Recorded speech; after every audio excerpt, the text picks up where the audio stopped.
আরে তোমরা কি কখনো ভেবেছ নদীর ধারে ছোট্ট একটা গ্রামের বুকে কি অর্ধেচার লুকিয়ে থাকে? চলো তোমাদের শেরুর ডায়েরির গল্প শোনাই। শেরু একটা ছোট্ট বাদামি রঙের কুকুরছানা, যার চোখ দুটো চকচক করত। এক বৃষ্টির রাতে একটা গাছের নিচে তার জন্ম হয়েছিল।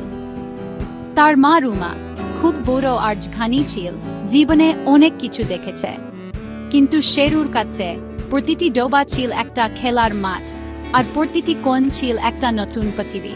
তার ছ ভাই বোনের মধ্যে সে ছিল সবচেয়ে দুরন্ত, সবসময় দবজাত, সবসময় নতুন কিছু খুঁজত।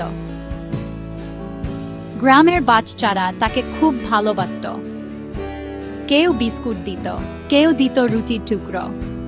শেরু লেজ নাড়তে নাড়তে লাফিয়ে লাফিয়ে ঘুরত, খাবার খেত আর সবার মন জয় করত। একদিন তো সে স্কুলেও চুকে পড়েছিল। শিক্ষক হেসে বললেন, এই কুকুর ছানাটাকে আমাদের ক্লাসে ভর্তি করে নাও।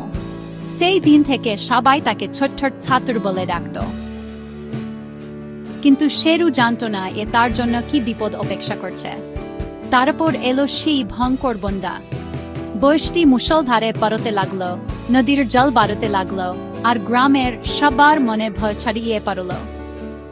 ছোট খালটা রাতারাতি গর্জন করা নদীতে পরিণত হল।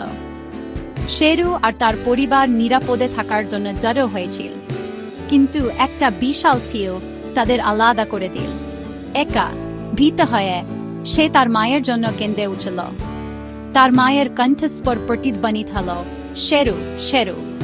কিন্তু নদীর গর্জন তার মায়ের কথাগুলো গিলে ফেলল। কিন্তু জানো, কুকুর ছানা হায়েও শেরু খুব সাহসী ছিল। কাঁপতে কাঁপতে সে নদীর পাড়ে খুঁজতে লাগল। অতক্ষণ না হরিদাস নামের এক দয়ালু জেলে তাকে দেখতে পেলেন। হরিদাস শেরুকে তার নেকায়া তুলে নিলেন এবং তাকে বাড়ি নিয়ে এলেন। গভীর জঙ্গলের ভেতরে, এখানে পাখিরা গান গাইত আর রসে অপেক্ষা করছিল। প্রথম রাতটা খুব কঠিন ছিল। শেরু তার মাকে খুব মিস করছিল, কিন্তু হরিদাস তার মাথায় হাত বুলিয়ে বললেন, চিন্তা করো না, আমি তোমাকে নিরাপদে রাখব। দিন কাটতে লাগলো। শেরু বড় কুকুরদের এড়িয়ে চলতে শিখল, লাফানো কাঠবিড়ালি দেখে অবাক হতে শিখল, এমনকি নদী থেকে মাছ লাফাতেও দেখত। হরিদাস তার গলায় একটা লাল কলার বেঁধে দিলেন, এখন সবাই জানবে তুমি আমার শেরু। জীবনটা ছিল নতুন, অদ্ভুত, কখনো কখনো ভীতিকর, কিন্তু প্রতি সন্ধ্যায় তারা ভাত আর শুকনো মাছ ভাগ করে খেত। কিছু রাতে শেরু জলে ঝাঁপিয়ে পড়ত, স্বপ্ন দেখত, একদিন আমি একজন নায়ক হব, আমি আমার পরিবারকে খুঁজে বের করব। কিন্তু জীবন এখন তখনও সবেমাত্র খিতু হচ্ছিল। এক সন্ধ্যায় জঙ্গল থেকে একটা দূরবর্তী হৃদয়বিদারক ডাক ভেসে এলো। শেরুর গল্প এখানেই শেষ নয়। এরপর কি হয় জানতে চাও? আমাদের সাথেই থাকো, কারণ অর্ধেচার সবে শুরু হয়েছে।